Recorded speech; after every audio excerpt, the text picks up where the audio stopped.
Hey, what's going on, guys? Welcome to the very first episode of Broken and Redeemed.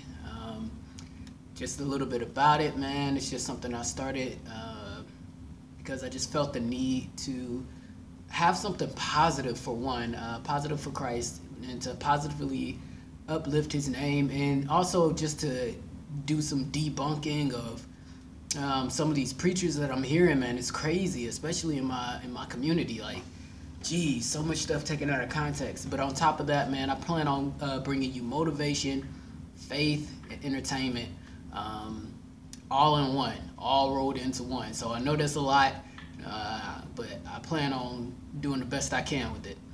We are here in the dance studio right now. If you look, you can see the bar behind me.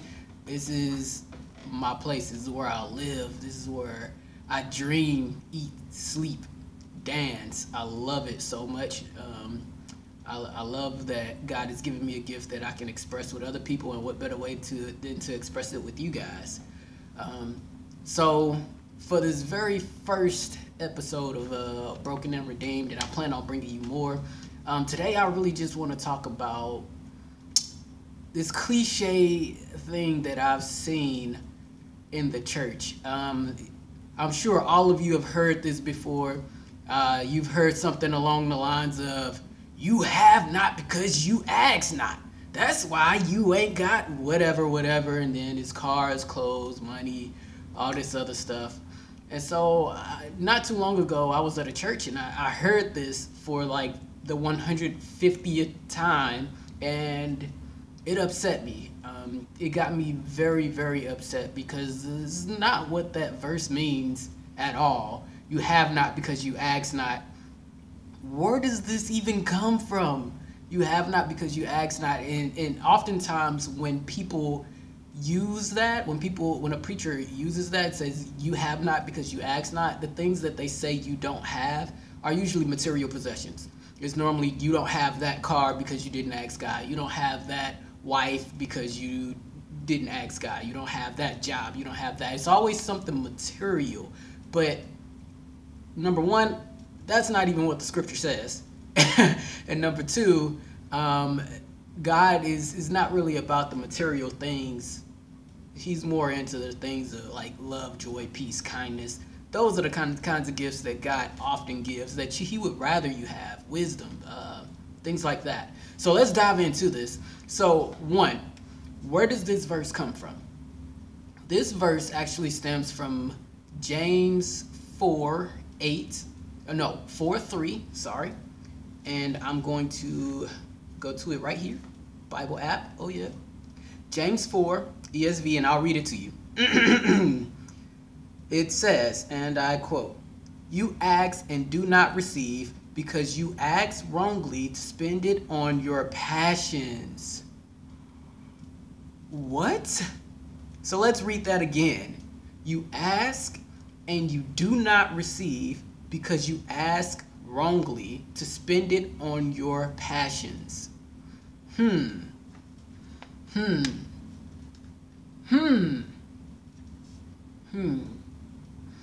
So you have not because you ask not. Now, I'll give it to you. That was ESV. But let's read it in the King James. And let's just go ahead and, make the little switch. Hopefully I can speed this up later and cut all of this stuff out. King James Version. King James Version, James 4, verse 3. "Ye ask and receive not, because ye ask amiss, that ye may consume it upon your lust." Okay, now that we have that verse and we have that scripture, and we understand that you have not because you ask not is not even the full verse. It's literally a piece of the verse, and that's not even what it means. So it says, "Ye have not because ye ask amiss." So this means oftentimes we don't have the things that we want because we're asking God for something that we shouldn't even want in the first place. He says you ask amiss. for something to acquire for your lust. So does this sound like you don't have that car or job or girl or wife or whatever it is because you didn't ask God? Or does it sound like you don't have that car, job, wife, girlfriend, whatever it is, because God knows that that's not what you want? That's a passion, that's lust, that's something completely different, and God doesn't reward you with those things.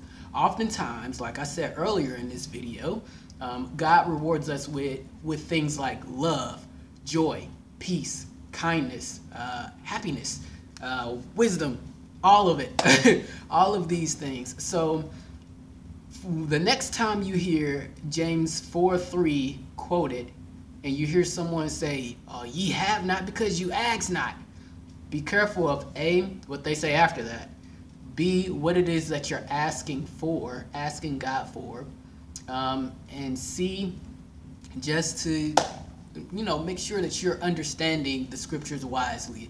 So next time you hear all those cliches in church, man, don't be afraid to challenge it. There are a bunch more like these, and I plan on attacking a couple of these in the next couple of video series. Matthew 7:7 is probably the next one I'm gonna go with, but yeah, whatever. But for now, that's it. Just some scripture debunking for the first episode. And I plan on bringing you some motivation later. So, yeah. Peace. One love.